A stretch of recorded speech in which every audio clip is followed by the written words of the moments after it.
In diesem Video werden Themen behandelt, die triggern könnten. Weitere Informationen findet ihr in der Folgenbeschreibung.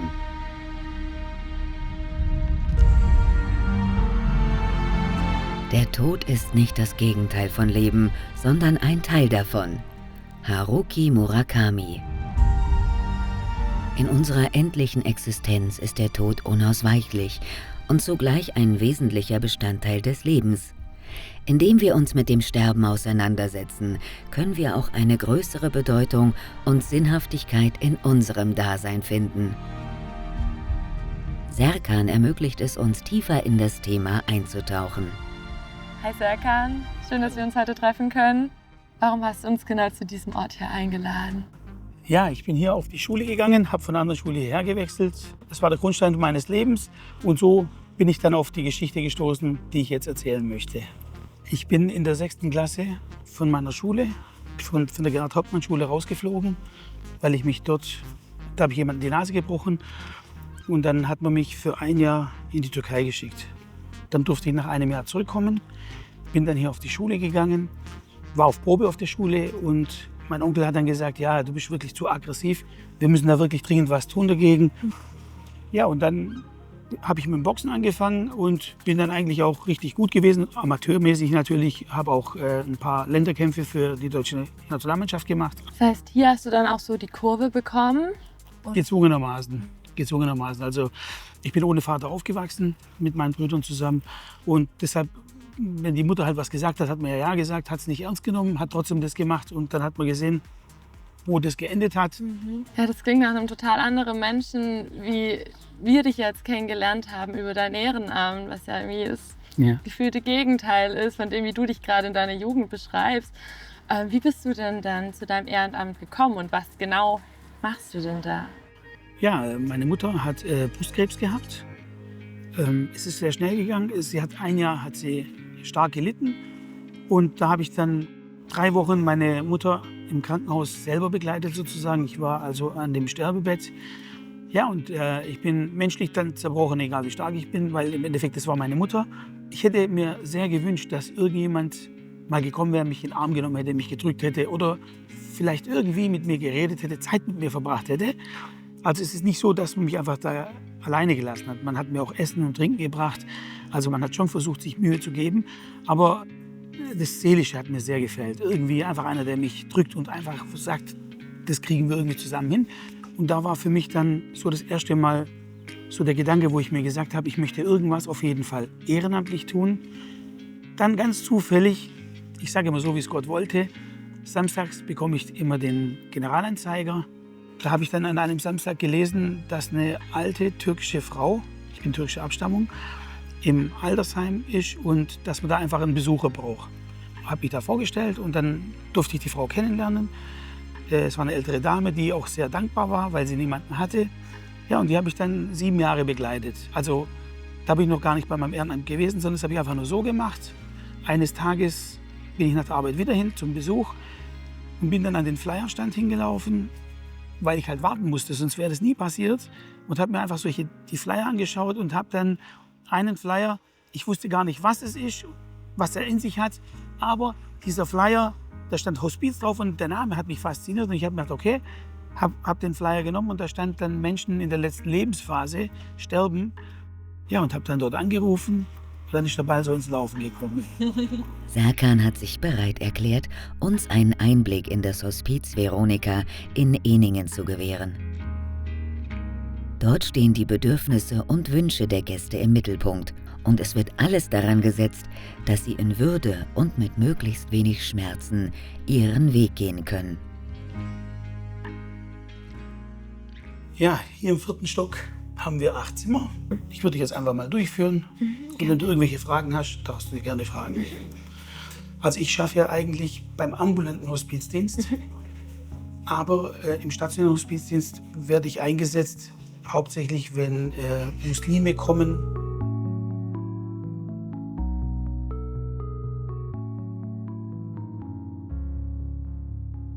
Es ist für das Stationärhospiz auch wichtig, dass so gut wie möglich in einer Gemeinschaft zusammengekommen wird. Und da ist halt einfach die beste Örtlichkeit, die größte Örtlichkeit ist die Küche, also dieser Aufenthaltsraum, sage ich jetzt mal. Und dann sitzt man da miteinander und da sind immer ganz lustige Gespräche, also ist echt wirklich. Also klar, das Thema an sich ist ein ernstes Thema, weil es halt einfach ums Sterben geht. Aber wir versuchen ja in dem Sinn, den Menschen noch so viel wie möglich zu geben, wenn es möglich ist, und einfach ihn am Leben teilhaben zu lassen.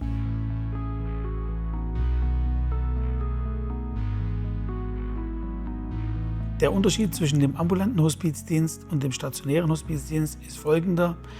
Ambulant sagt der Name schon, wir gehen zum Patienten, nach Hause, auf die Palliativstation, ins Krankenhaus oder dann auch hierher zum stationären Hospizdienst, also überall, wo wir gebraucht werden, deshalb ambulant.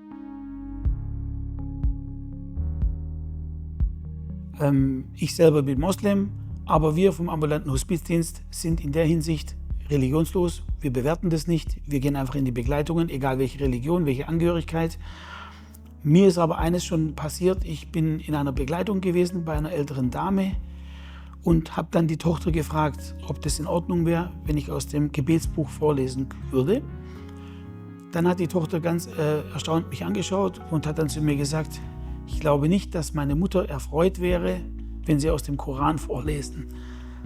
Ich meinte aber eigentlich das christliche Gebetsbuch und musste das erstmal gerade stellen. Können sich ist Patienten das richtige Wort? Das sind Gäste. Gäste. Wünschen sich die Gäste, wann du kommst, oder wird es festgelegt vom Leiter hier? Da ich ja vom ambulanten Hospizdienst bin, wird es geplant gemacht. Dann habe ich feste Zeiten oder feste Tage, die ich komme. Also weil ich halt noch arbeite, mache das dann nach der Arbeit. Wenn es hin und wieder mal Notfälle gibt, stempel ich früher aus. Ich habe einen guten Arbeitgeber. Oder dann, wenn es sein muss, wenn zum Beispiel der Ehepartner, der selber pflegt oder beim Sterbenden ist, der ist dann auch irgendwann mal mit den Nerven am Ende, der will dann auch mal schlafen gehen. Dann gehen wir auch in Nachtschichten und bleiben dann die ganze Nacht am Sterbebett sitzen, dass der Partner schlafen kann. Wie hat es damals angefangen? Also musstest du Schulungen machen, eine Weiterbildung? Was stand da an für dich? Ja, das ist so ein Kurs, der geht über 10 Monate circa, mit Abendschule und Wochenenden, die vom Hospiz übernommen werden. Aber man muss sich dann danach verpflichten, 2 Jahre dann in der Sterbebegleitung zu arbeiten.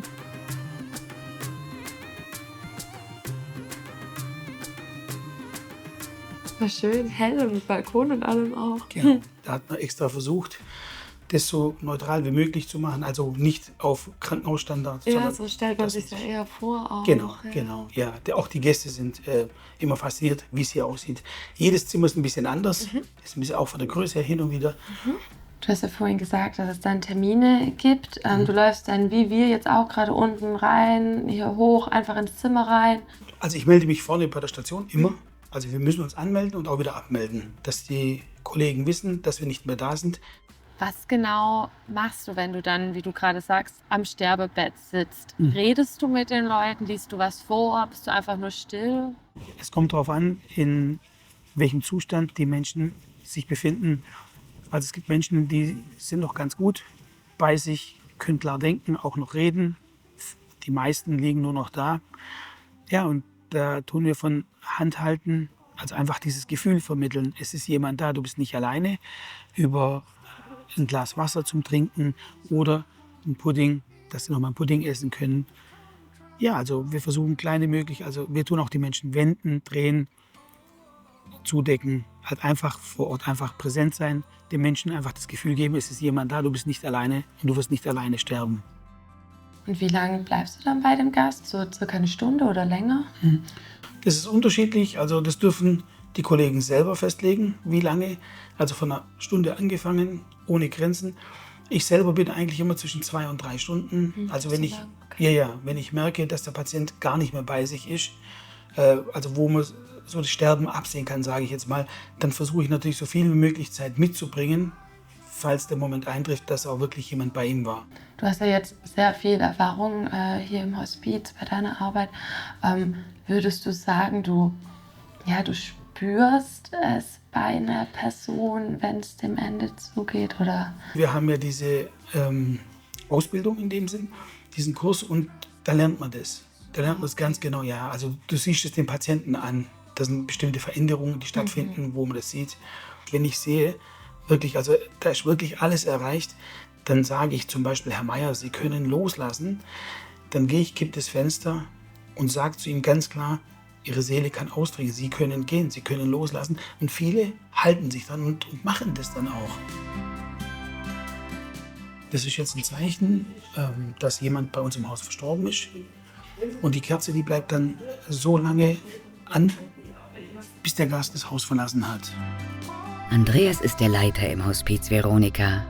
Mit der Ankunft eines neuen Gastes erhält Serkan einige Informationen, um sich auf das erste Treffen mit diesem vorzubereiten.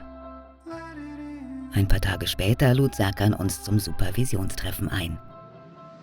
Die Supervision im Hospiz bietet Mitarbeitern die Möglichkeit, ihre Erfahrungen zu reflektieren und sich gegenseitig zu unterstützen. Diese regelmäßigen Treffen bieten Raum für den Austausch von Emotionen, Gedanken und Fragen, um die psychische Belastung zu bewältigen. Durch die Supervision können die Mitarbeiter auch neue Perspektiven gewinnen, ihre eigenen Grenzen erkennen und professionell mit schwierigen Situationen umgehen. Wie in jeder Anfangsrunde, jetzt würde ich Sie einfach fragen, was ist seither passiert in Ihre Begleitungen? Gab es für Sie freudige Anlässe und gab es was, wo Sie sehr beschäftigt hat, wo Sie sich vielleicht auch geärgert haben? Ich habe eine Begleitung, eine sehr junge Mutter, die 2 Kinder hat.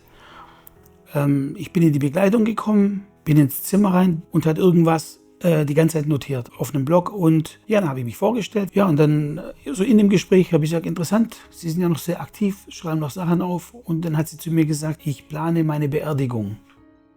Dann musste ich das erste Mal schlucken und habe mir gedacht, okay, sie plant ihre eigene Bestattung. Gut, und dann hat sie gesagt, ja, Sie sind ja Profi, so im Witz, und hat gesagt, Sie können mich ja gerne unterstützen. Dann habe ich mir so ein paar Punkte angeschaut, habe natürlich nichts dazu gesagt. Ja, und in dem Gespräch hat sie dann irgendwann mal gesagt, ich habe auch sehr viel Tonaufnahmen auf meinem Handy gemacht. Okay, und für welchen Zweck? Und dann hat sie zu mir gesagt, ja, wenn sie dann verstorben ist, wenn die Kinder dann etwas größer sind und dann so Verlangen nach der Mutter haben, dass sie immer wieder das Video abhören können und dann diese Sprachaufnahmen. Und als sie das gesagt hat, also ich habe schon viel erlebt, aber wo sie das gesagt hat, das hat mich schon sehr getroffen. Das hat mich wirklich sehr mitgenommen. Profi hin, Profi her, ich wusste nicht, was ich dazu sagen soll. Also ich bin dann irgendwie in ein Loch gefallen und habe mir gedacht, wie komme ich da raus? Da würde ich jetzt einfach die Frage stellen, Herr Ilker, was ging da in Ihnen vor? Was hat Sie da so betroffen? Alleine schon dieses Gefühl, ich hinterlasse 2 Kinder. Ich bin eine junge Mutter, ich hinterlasse 2 Kinder. Ich habe gleich an die ganzen Familienverhältnisse, der Vater steht mit 2 Kindern da. Und normalerweise solche Kinder hören Comics oder irgendwas. Und die müssen sich mit der Stimme von der Mutter ihr Leben lang zufrieden geben. Also Sie haben sich eigentlich in die Kinder reinversetzt, was mit denen dann ist, wenn die Mutter nicht mehr da ist. Und wie ging es dann weiter? Wie haben Sie gehandelt oder was haben Sie gemacht? Zu den Videos konnte ich gar nichts sagen. Also ich habe mir das einfach nur angehört.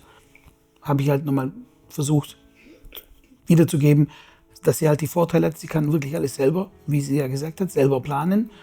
Wie jemand, der wo aus dem Haus rausgeht, einen Herzinfarkt kriegt und umfällt und dann nichts. Also so kann sie sagen, das sind meine Wünsche. Sie hat mir auch gesagt, ihre Lieblingslieder, was gespielt wird, was gegessen wird. Also wirklich, also kompakt ist. Also noch kompakter geht es gar nicht. Wirklich alles fertig gemacht und hat es dann so ihrem Mann übergeben. Aber könnte es sein, dass dann sie das so erstaunt hat oder so betroffen gemacht hat, dass die Frau quasi sich so intensiv mit ihrem eigenen Tod letztendlich auseinandersetzt, auch mit Blick auf ihre Kinder? War das, was sie so... Vielleicht, dass sie so ehrlich war, so offen drüber geredet hat, weil wir kennen das ja eher so, dass die Leute drüber schweigen. Wie wenn sie gar nicht sterben würden, aber dass sie wirklich so offen war, weil ich das so gar nicht kenne, dass mich vielleicht genau das vor den Kopf gestoßen hat. Letztendlich ist das natürlich auch sehr mutige Art und Weise, aber letztendlich ist es auch ihre einzige Art und Weise, sich von ihren Kindern in irgendeiner Art und Weise so zu verabschieden, dass sie auch in Erinnerung bleibt. Während der Dreharbeiten hat sich die 43-jährige Bettina dazu entschlossen, ihre persönliche Geschichte im Kampf gegen den Krebs zu teilen. Durch ihre Offenheit und Stärke möchte sie anderen Betroffenen Mut machen und Hoffnung spenden. Vielen Dank, Bettina, dass wir hier sein dürfen. Was hat dich dazu gebracht, dass du den ambulanten Hospizdienst oder die Begleitung mit Serkan eben in Anspruch genommen hast? Ich hatte Interesse daran zu wissen, wo kann man sterben. Das war das Erste. Und da gab es die 3 Möglichkeiten, das Krankenhaus, zu Hause oder eben das Hospiz. Und das Krankenhaus war mir ehrlich gesagt zu anonym, zu unpersönlich, da wollte ich es überhaupt nicht. Und zu Hause wollte ich es auch nicht, weil ich einen 10-jährigen Sohn habe, dem ich einfach so ein bisschen den Schrecken nehmen wollte. Habe ich gemeint, dass er sich erschreckt, vorgedacht. Und deswegen blieb für mich eigentlich nur das Hospiz. Hat mich dann interessiert und ich habe dort einen Termin ausgemacht, weil ich das auch von innen einfach sehen wollte und nicht nur drüber lesen wollte. Und den bekam ich dann auch und durfte mir das dann auch anschauen. Mir wurden alle Räumlichkeiten gezeigt. Fand ich eigentlich ganz nett, muss ich sagen. Ja doch, hat mir gut gefallen. Zumal es dann hieß, du darfst deine persönlichen Sachen mitbringen, du darfst deine Bettdecke mitbringen, all die Dinge, die du einfach daheim auch gerne um dich hast. Tatsächlich hat sich auch an meinem Wunsch was geändert, nicht mehr im Hospiz sterben zu wollen, sondern zu Hause. Da ich jetzt einfach mit der Familie drüber geredet habe und nicht mehr diese Alleinentscheidungen getroffen habe. Dass ich jetzt im Krankenhaus oder auf der Palliativstation bin, liegt jetzt daran, dass ich aufgrund akuter Schmerzen den Notarzt rufen musste und ich deswegen eben verlegt wurde ins Krankenhaus, zur Versorgung jetzt erstmal. Als du dich das erste Mal dann mit Serkan getroffen hast, wie fühlt man sich dabei, jemand Fremdes auf einmal um sich zu haben? Das Serkan ist so in mein Leben geschneit, kann ich nicht anders sagen. Ich habe gesagt, ja, wir machen das mal und ich habe das geschoben und auch geschoben und auch nicht gedacht, dass es jetzt extrem wichtig für mich wäre. Und auf einmal ist er da gestanden. Und das war eine sehr schöne Begegnung, fand ich. Doch. Und ich glaube, dass die auch noch sehr viel schöner werden kann. Tröstlicher wahrscheinlich. Ich glaube einfach, dass ich im Moment noch nicht so weit bin. So weit bin zu sagen, ich lasse das jetzt voll zu. Ich will irgendwie noch sehr selbstständig sein, sehr stark sein. Was mir hoffentlich noch eine Zeit lang gelingt. Aber ich denke, wenn es dann soweit ist, werde ich froh um ihn sein, dass er um mich ist und mich begleitet. Denkst du ständig den ganzen Tag an dein Lebensende? Daheim natürlich noch sehr viel weniger als hier, aber auch hier nicht. Daheim bin ich absolut in meiner Blase, das ist so. Ich bin abgelenkt über meinen Sohn, über unseren Hund, mein Mann natürlich, der dann da ist. Über so den Alltagskrusch, sage ich mal eigentlich. Und wir reden auch nicht permanent um das Thema. Wenn ich Bedürfnisse habe, darüber zu sprechen, dann mache ich das auch. Aber das kommt nicht so oft vor. Es ist, wie soll ich sagen, es ist irgendwann mal ausgesagt. Und ich habe das Gefühl, je mehr ich darüber spreche, egal mit wem, umso leichter fällt mir das Ganze, über dieses Thema Tod zu sprechen. Das klingt, also am Anfang war das schrecklich. Ich konnte nur weinen, wenn ich nur das Wort in den Mund genommen habe. Und jetzt ist es so, ich kann lockerflockig wieder drüber reden, als wenn ich dir mein Rezept für Currywurst geben würde. Es ist so. Für mich selber hat sich mit dem Thema Sterben nicht durch meine Ehrenamtstätigkeit nichts geändert. Also ich denke deshalb nicht mehr drüber nach oder habe eine andere Einstellung. Das Einzige, was ich mir vielleicht wünschen würde, wäre, dass ich auch von so Menschen begleitet werde, dass ich weiß, es ist immer jemand bei mir. Also dass mal einfach jemand vor mir sitzt, vielleicht mit mir betet, würde ich toll finden. Während das Sterben oft von Angst und Unsicherheit begleitet wird, haben wir mit dem ambulanten Hospizdienst erfahren, dass es auch Raum für Trost, Würde und Frieden gibt. Die Menschen dort haben uns gelehrt, dass die letzte Phase des Lebens ebenso bedeutsam ist wie jede andere und dass Liebe und Unterstützung bis zum letzten Atemzug vorhanden sein können. Wir von Zeitmensch Doku bedanken uns. Auch für den Mut aller Beteiligten.